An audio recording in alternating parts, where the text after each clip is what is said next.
Welcome to the Franciska Show podcast on JewishCoffeehouse.com, the show where I give a voice to Jewish issues, topics, and people. I'm Franciska Frady, your host. I hope you had a beautiful Chag. As always, I'd love to hear suggestions for topics, and please volunteer your stories. You can reach me through franciskak@gmail.com. It's in the show notes. We also have a WhatsApp discussion group. The throwback episode for today is with Estee Ackerman, the tennis champion. So go check that out. The link is in the show notes. If you like the show, please share it with a friend. You can also buy me a cup of coffee. And without any further ado, let's get into it. Welcome to the show, Liba Yoffe. It's great to have you on. Thank you for having me. Tell us a little bit about yourself. Give us your professional and religious background. Okay, so I am a single mom of 4, and I live in Phoenix, Arizona. I grew up in New York with a big family of 7 siblings, and I went to the Estee Ackerman, my neighborhood. I moved to Arizona about 6 years ago with my family. And what do you do professionally? So I have a company called Spirit-Filled Life, and it's my mission, my passion. I love it. And we help women build mental and physical strength, build mental resilience, heal from trauma, build real strength. And you are one of those from athletes on Instagram, correct? Yes. A few years back, I was on American Ninja Warrior, which was, I have a whole story with that. And now I train really for fun for myself. Like I like to call myself a lifestyle athlete, which is like, being fit for life in general, but also like being good at everything so that as I age and also, that I'm overall really healthy, which is kind of like what I teach women to be able to to be your own athlete, whatever that looks like, feels like for you. So what got you into this?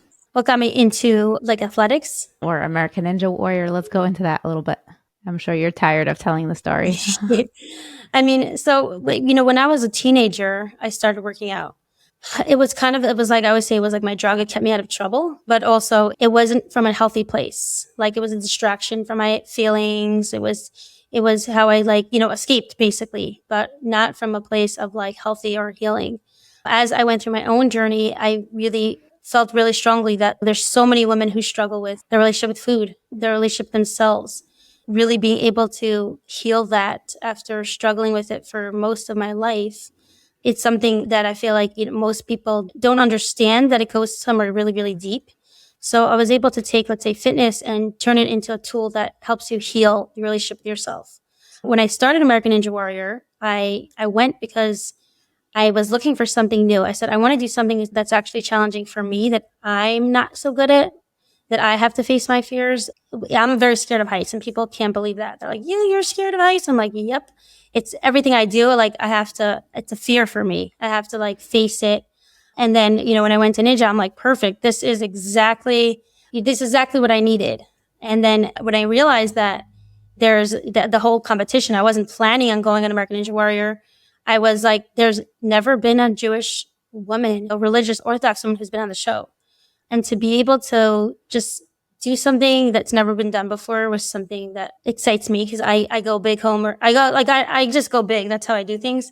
My point was to be able to show up there and represent and show other women, specifically religious women and girls, that doesn't matter. You can achieve whatever it is. And, whatever you believe in, whatever you want, it's possible. Doesn't matter about your stage in life, that you're a mom, or even just to be there to show that, yes, you could be a religious woman, and you could do whatever you want to, whether it's becoming a doctor, whether it's being an athlete.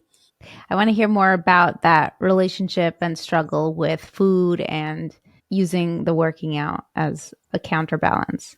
Okay. If you ever struggle with food, the main thing that people usually focus on is the food. Okay, what diet should I go on? What, am I a sugar addict? Did I do this and do that? And it's an obsession in your head. It doesn't go away. It takes over so much space that you can't really think about the things that you care about. So to be able to change that, it's really rewiring the way. How young were you, and what did it look like? What was your challenge? I could go back to probably 4th grade when I started thinking about these types of stuff, throwing out my lunch, and then exercising, everything I ate. Like it was so uncomfortable with feeling overfull. And then I would make rules of like, okay, no sugar. And then I would binge on all the sugar, so it would play out like that. So my healing process, when I had my daughter. Hold on, before the healing process, where did this come from? And for anyone who's not looking at you, and obviously you're an athlete, so it probably gives everyone a sense that you are in shape, but you look like a smaller person. Where did this come from, the hate relationship with food and body image? And I'm assuming body image, you haven't said body image. You just talked about food 100%. And feeling. Yes. So I grew up in a home that we never talked about dieting or any of this stuff. It was like unspoken. No, we never talked about it. And it was just something that like was in the ear, that was understood. My grandmother had issues with it. She would always comment on how people looked and like your sense of self-worth. So it came like as a child, since I was small, it was part of who I was. Like I was this little small girl and everyone thought I was so confident. And deep down, I was not. I felt so small emotionally. Like I always say, like I almost like you don't belong in this world. You're too little, to the opposite extreme. And that's why I always say that it really doesn't matter what you look like. When you struggle with food and body image, you could change the way you look. You will still feel the same because it really doesn't have to do with that. It's like so much deeper. So you didn't have an issue with how you looked. You just felt like you were small, so you didn't need to eat because you were so small and you wanted to be smaller? So no, the thought process. That's just an emotional feeling, but I had an issue with everything. I hated my body. I was ashamed of it. I wouldn't wear fitted clothing. I wouldn't wear leggings. I wouldn't wear bathing suits. I would cover up because I was very, very uncomfortable in my body. So I did not like the way I looked. I was very uncomfortable. Even I was a huge tomboy, which was an escape from like actually being in touch with my body as a woman, because that avoided it. I was so uncomfortable with all of that. And it started from a super, super young age of just really not liking how I looked, not liking how I looked in clothing. And the same issues that I have, someone could have that's obese, like that I had. It manifests differently in different people.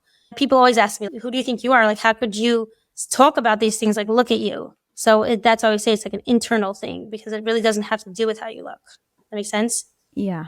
So before you go into healing, I'd like to hear, or instead of going into your healing, I'd like to hear, what did you learn from your healing about what was going on at that point in your life? Meaning, what was that actually representing? Where was that coming from?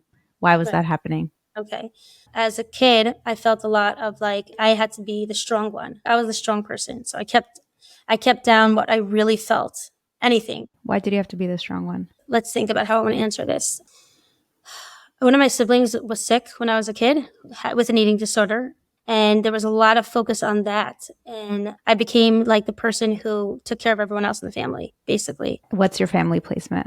I'm the third. So there's a girl and then a brother and then me. So I was like the mother for the younger siblings. And I grew up feeling like I had to always be strong. So, which meant be perfect, be fast, be thin, be all that stuff. And if I had any issues, I would just keep them inside, because there wasn't a space of like someone who's emotionally resilient to hold that and allow me to share those things. So it kept it all inside and covered it up with, let's say, having to be perfect and not even knowing what I was feeling. So like I had no idea that I was an emotional person.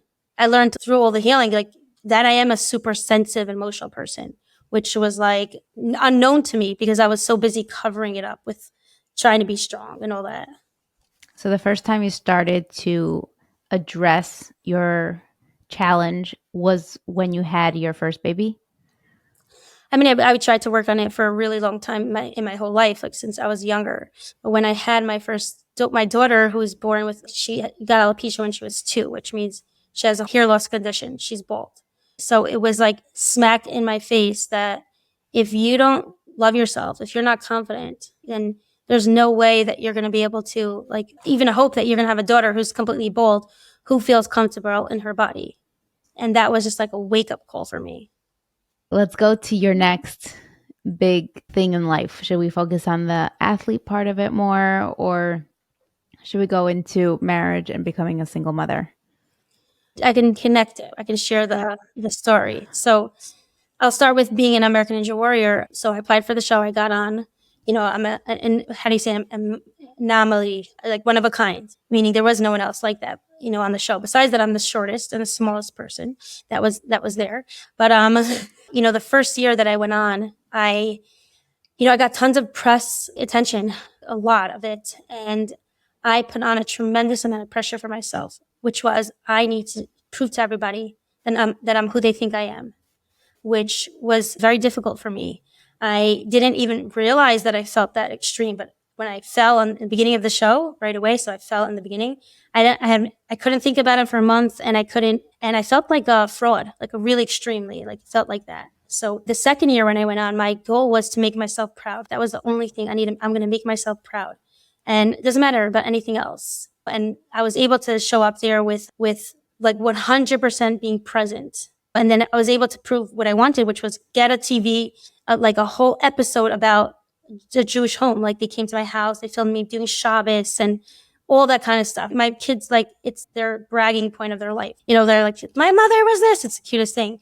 But the main thing was like the messages that I got from women and mothers and girls was the purpose of why I wanted to be on it. And I was 6 months before I became a single mom only.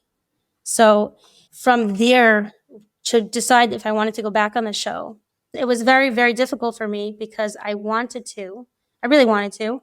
And then there was a part of me that was like, are you going to choose yourself now? Like finally to choose yourself. I wanted to be like, I am an athlete. I love training for it. But the big reason why I did it was for everybody else, for the bigger picture.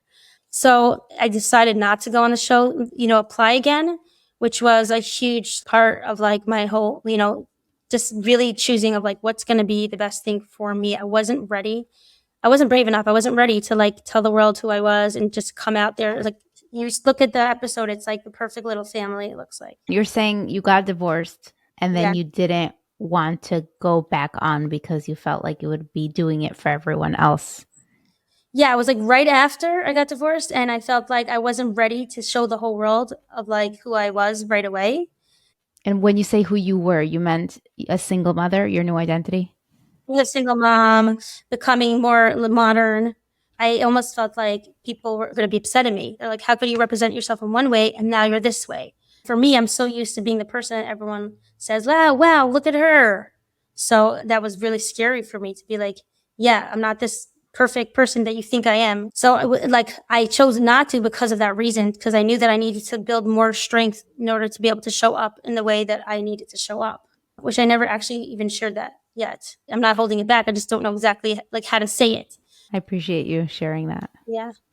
It's kind of like how it was when I was a child. Like, hey, I really have these problems and they're hard for me, but I'm nowhere to say them. I'm too scared. So it was like bringing it back out as like an adult to fully like show up as myself and not having to put on this like facade of always like that strength or that perfectionism.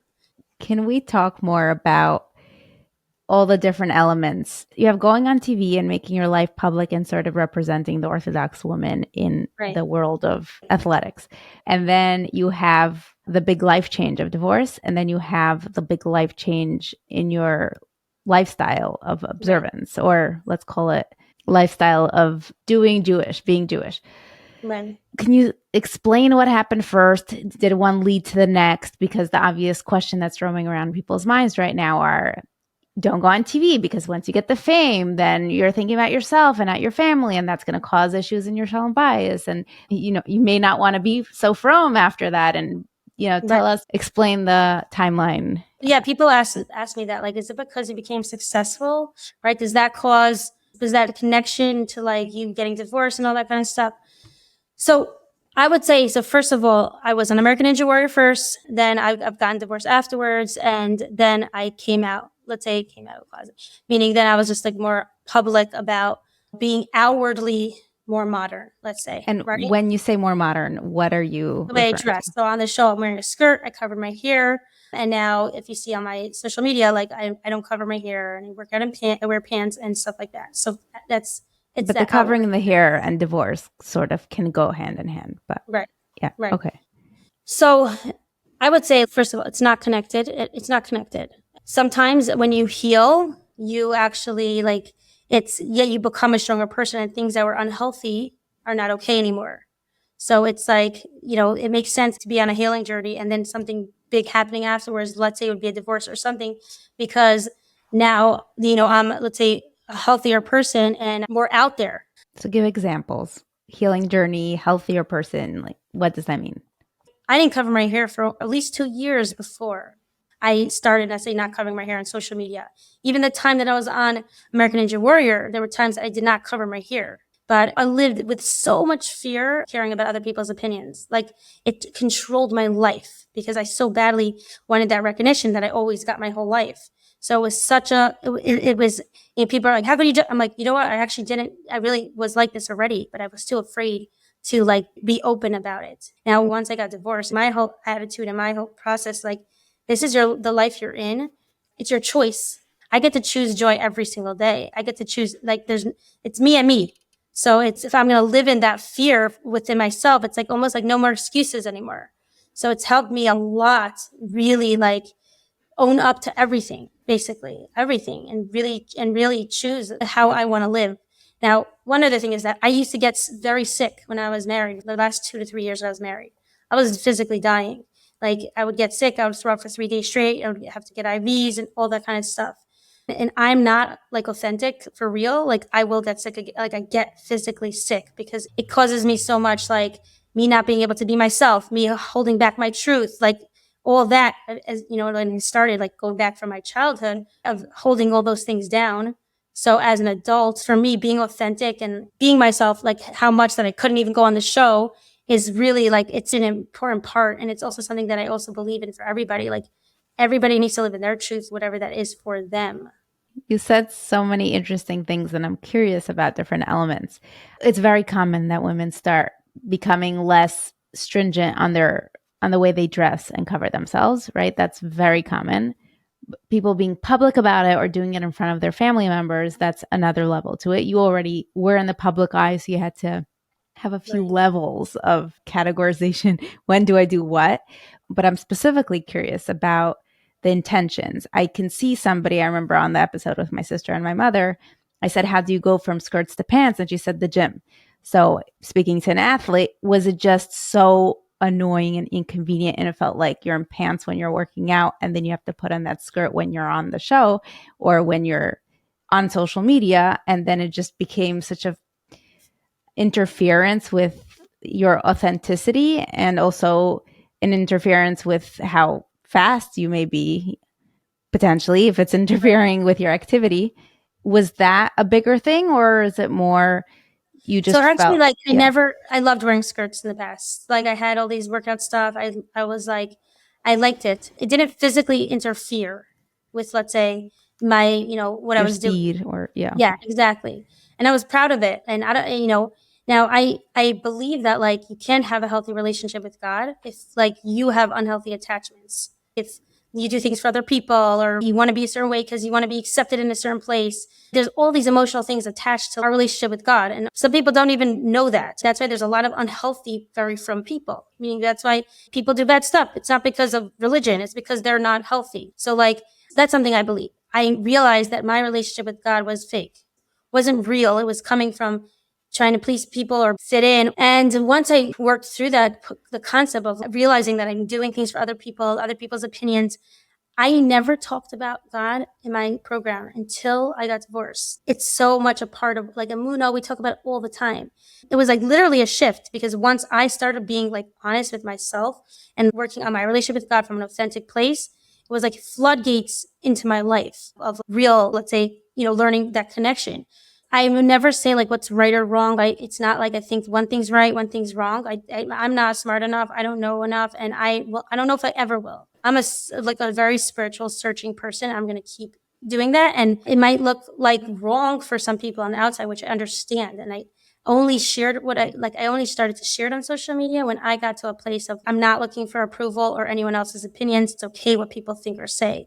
Like, I got there first, and then I shared it because I knew that comes from, like, it has to be from a healthy place. what was the response from your family? Like, those fears you always had, when you actually dealt with the reality, what did it look like? Let's say with my parents, they never, like, specifically like said any, like, you can't do this, I'm an adult.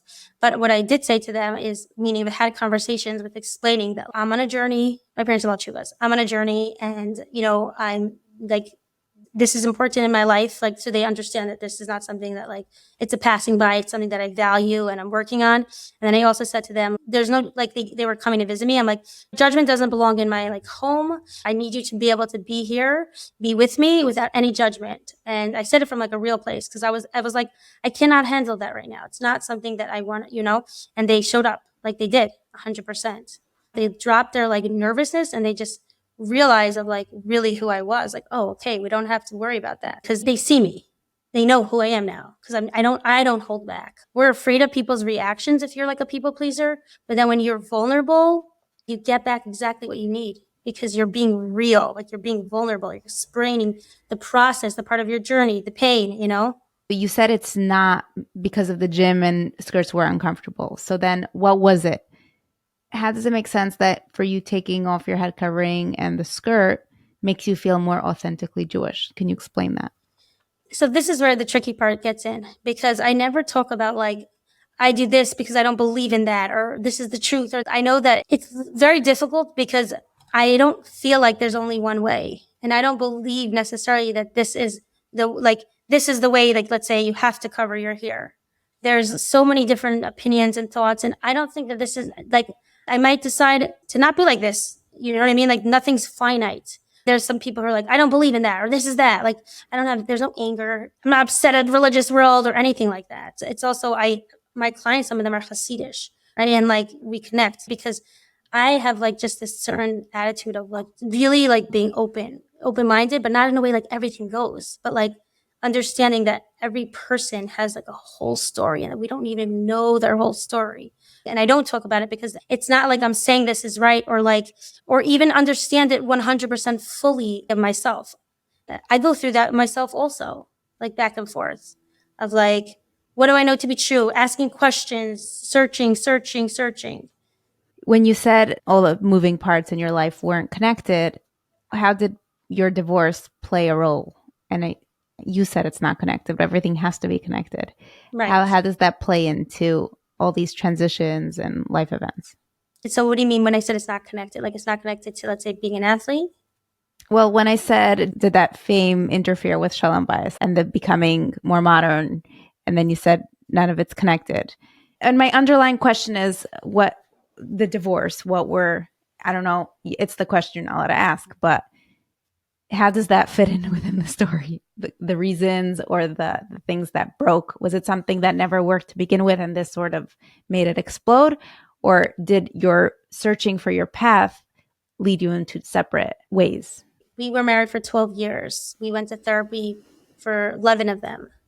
We were both growing people. We both tried, like, hard to, like, work on ourselves. And on paper, we were like the perfect, we are such a cute couple. Like, there's, and that's probably why we just kept trying. Like, it almost didn't make sense. Like, why would you guys get divorced? And obviously I can't share everything, and I never like to badmouth my ex ever. Like, I never will ever.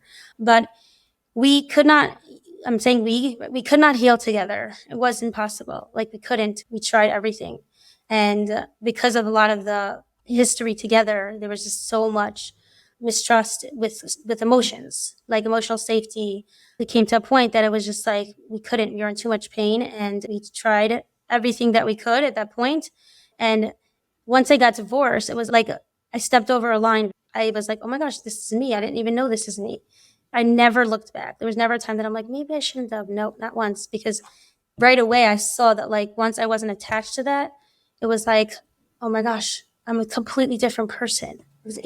So there, I would say, like, through my work, which I opened 6 years ago, was like a big part of me changed. I was a stay-at-home mom because that's what I thought I should do. My mom did pretty much. She always talked about it like that. And I thought that that's what I wanted to do. I thought that's who I was. And then once I started Spin for Life, it was like, oh, floodgate opened. I'm just like, the only reason why I was able to do it is because I had such an inner drive to, like, help make a difference. Now, my ex really, he supported everything I did physically. He tried his hardest to support it. He did.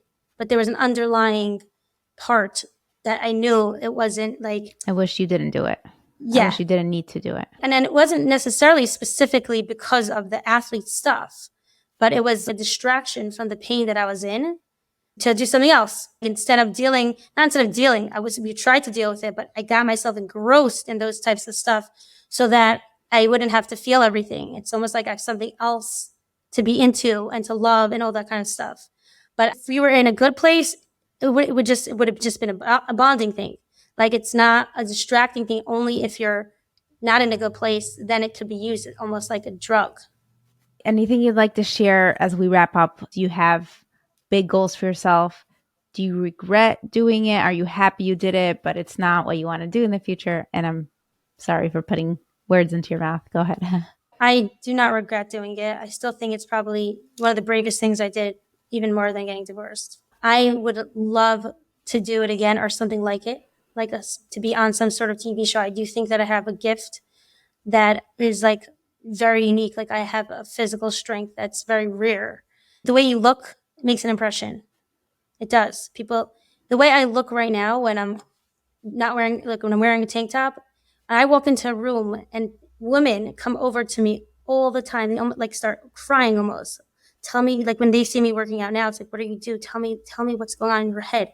Because you can tell that it's like something goes into it. There's a story that went into this body of healing, you can tell. So it's like, I want to be able to share my message from a real place of not like just by the way I look, because that people also decide you're this type of person because you look that way. I want to be able to show up like that. I know that there's so many Berber people that need to be reached. And also, yeah, I'm still a Jewish woman and I'm so proud. And I want to still be able to affect people from where I am now. And I know that like when I speak to people, it's from such a different place. And it's not just inspiring. I don't want people to just be inspired. I want them to love themselves. That's what I want. Like, inspiration you could get everywhere. Everyone gets inspired. But did they actually feel that they can be happy, that they can find joy, that they can love their bodies? That's what I really, really want. That's the real message.